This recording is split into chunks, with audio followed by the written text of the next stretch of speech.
تیوار کاتی خەرجکردنی موچەی مانگی دووتان بۆ ئاشکرا دەکات و هاوکاتیش هەموو شتێکتان لەسەر کۆبوونەوەکەی نێوان شاندی هەرێم و تەیفسامی بە وردی بۆ باس دەکات. دوێنێ یەکشەممە شاندی تەکنیکی حکوومەتی هەرێم دوو کاتژمێر زیاتر لەگەڵ تەیفسامی وەزیری جارەی عێراق کۆبوونەوە.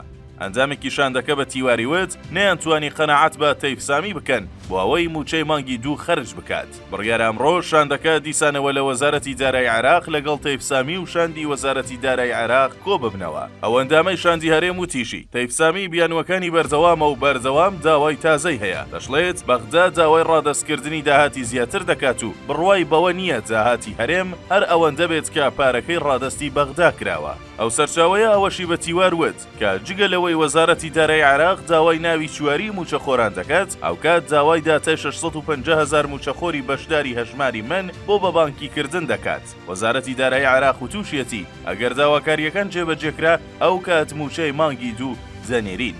بەپێی زانیاریەکانی تیوار لە کۆبوونەوەی دوێنێ ڕەشنووسێک نووسراوە کە دەرفەتی زیاتر بدرێت بە هەرێم بۆ جێبەجێکردنی ڕێککەوتنەکەی لەگەڵ بەغدا، بەڵام وەزیری دارایی عێراق وتوویەتی دەبێت ڕەزامەندی سوودانی وەربگیرێت بۆ ناردنی موچە. بەپێی قسەی یەکێک لە بەشداربووانی کۆبوونەوەکە بێت ئەمڕۆ یان سبەی بڕیاری خەرجکردنی موچەی هەرێم دەدرێت، بەڵام وەزیری دارایی عێراق وتوویەتی دەبێت بە ڕاستپاردەی سوودانی موچەکە بنێردرێت. بڕیارە بەغدا 950 میلیارد دینار بنێرێت و پێدەچێت کۆتایی ئەم هەفتە یان سەرەتای هەفتەی داهاتوو لە هەرێم دەست بە دابەشکردنی موچەی مانگی دوو بکرێت.